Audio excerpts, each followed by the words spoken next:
জুবিনদাৰ বৰ্তমানৰ স্থায়ী ঠিকনা সোণাপুৰৰ এইখিনি ঠাইত। এতিয়াও ইমানখিনি মানুহ, চাওক কিমানখিনি মানুহ আছে।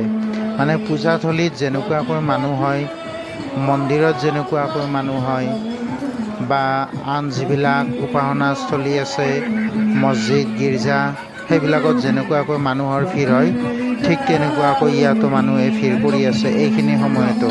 মোক এই ভিডিঅ'টো আজি অলপ আগতে মোৰ ভাইটিয়ে দিলে। সি মানে হোৱাটছআপ ভিডিঅ' কলত দেখুৱালে তাৰে পৰিৱেশটো চাই নিজকে ধন্য মানিছোঁ। ইমান ভাল লাগিছে এই পৰিৱেশটো। এতিয়াও মানুহে তাৰমানে তাত উপাসনা কৰি আছে, গৈ আছে, শ্ৰদ্ধাঞ্জলি দি আছে। খুব ভাল লাগিছে। এইটো মানে সম্পূৰ্ণ এটা মানে আমাৰ উপাসনাস্থলীলৈ পৰিণত হৈছে, মন্দিৰ মছজিদ বা গীৰ্জালৈ পৰিণত হৈছে। তাত সকলো ধৰ্মৰ মানুহে গৈ জুবিন দাক মানে শ্ৰদ্ধা জনাই আছে। এইটো দেখিয়ে খুব এটা ভাল লাগিছে। বহুত ভাল লাগিছে জুবিন দাক আজি চাই।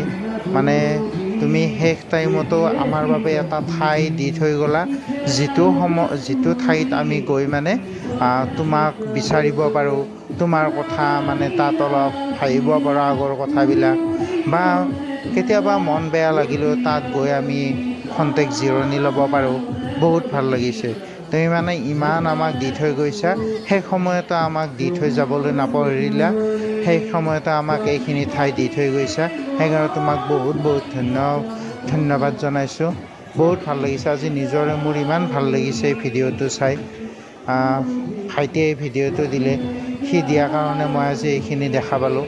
সেইকাৰণে ভাল লাগিছে বহুত। এইটো পৰিৱেশ এইটো সময়ত 8 বাজি গৈছে, 8 বাজি যোৱাৰ পিছত এইখিনি পৰিৱেশ। গতিকে তাত এইটো কথাই গম পোৱা যায় জুবিন দাক মানুহে কিমান ভাল পায়। সেই কথাটো ইয়াৰ দ্বাৰা প্ৰমাণিত হয়। আমি জুবিন দাক বহুত ভাল পাওঁ। জুবিন দাৰ সকলো সৃষ্টিক আমি ভাল পাওঁ। জুবিন দাৰ আমি এই সৃষ্টিবিলাক সদায় ৰাখিম। জুবিন দাৰ এই সৃষ্টি ভৱিষ্যতেও অসমত বা বিশ্বত বিৰাজমান হৈ থাকিব, জিলিকি থাকিব। গতিকে জুবিন দাৰ এইখিনি ঠাইও তাৰমানে স্মৰণীয় হৈ ৰ'ব। ভৱিষ্যতেও এইখিনি ঠাইত তেনেকুৱা ধৰণে মানুহ হৈ থাকিব।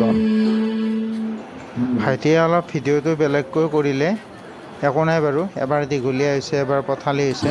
মোৰ কথাটো হৈছে মই জুবিন দাৰ ঠাইখিনি দেখি থাকিব লাগে। মোৰ কথাই সেইটো। গতিকে দেখিছোঁ, বহুত ভাল লাগিছে।